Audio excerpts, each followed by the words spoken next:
साथीहरु स्वागत छ तपाईहरुलाई मेरो म्याथ म्याजिक च्यानलमा। आज म कक्षा 8 को गणितको पाठ 11 मा रहेको बीजभिन्न पाठको सम्पूर्ण समस्याको समाधान यो भिडियोमा लिएर आइसकेको छु। तपाईहरु अन्तिमसम्म हेरेर साथ दिनु होला।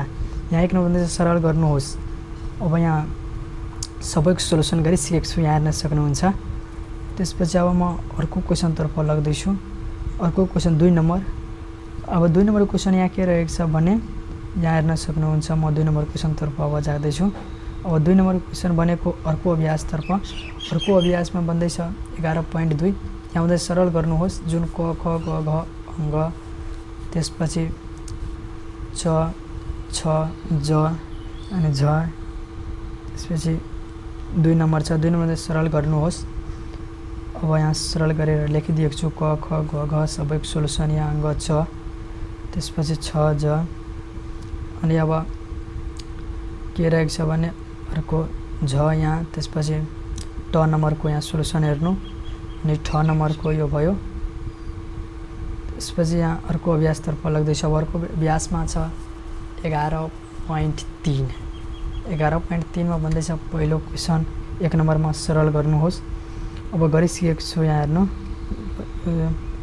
प्लस वाला हो, यसमा लस लिनुपर्छ। लस लिएर गरेको छु, यहाँ हेर्न सक्नुहुन्छ।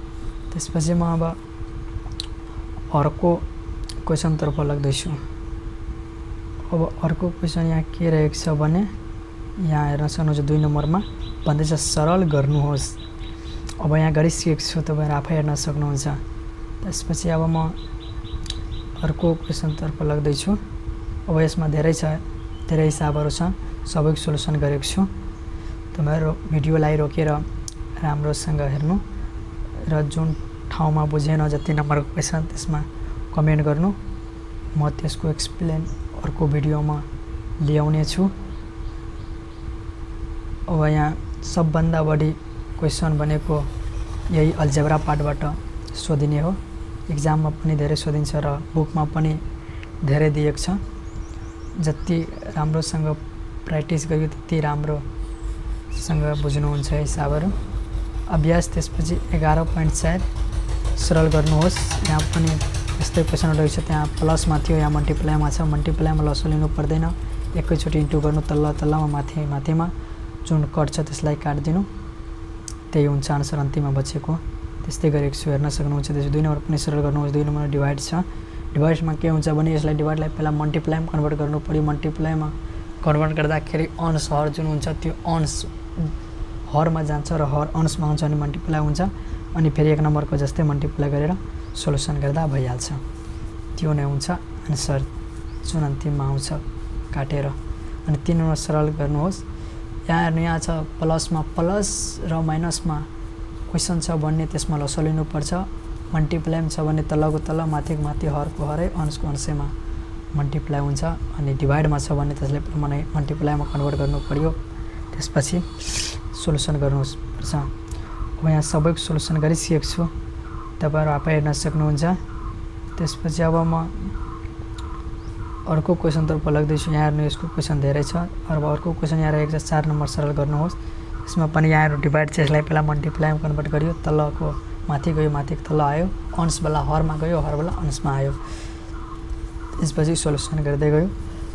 अनि अब त्यसको हेर्नु यसमा धेरै छ। यो सबै त्यसकै सोलुसन हो अल्जेब्रा पार्टको। यो सबै अल्जेब्रामा छ। बीज्य भिन्न अनि बीज्य अभिव्यञ्जक यो सबै अल्जेब्रा पार्टको हो। यो अल्जेब्रामा धेरै क्वेशनहरू यस्तो हुन्छ जुन दिमाग खियाउने खालको। त्यो दिमाग खाने क्वेशनहरूलाई धेरैचोटि प्र्याक्टिस गर्नु, त्यसपछि आफै कन्सेप्ट त्यसको पता हुन्छ। कन्सेप्ट थाहा लागेपछि सोलुसन गर्न एकदमै सजिलो हुन्छ। त्यसपछि 5 नम्बरमा छ यहाँ सरल गर्नु। यसको पनि सोलुसन यहाँ गरिसकेको छु, हेर्न सक्नुहुन्छ। यो सबै छ त्यसकै। ल त साथीहरु, आजको भिडियो यतिकै राखौ। भिडियो कस्तो लाग्यो? राम्रो लाग्यो भने साथीहरुलाई शेयर गर्नु, च्यानललाई सब्स्क्राइब गर्नु र एउटा कमेन्ट गर्न नबिर्सनु होला। धन्यवाद।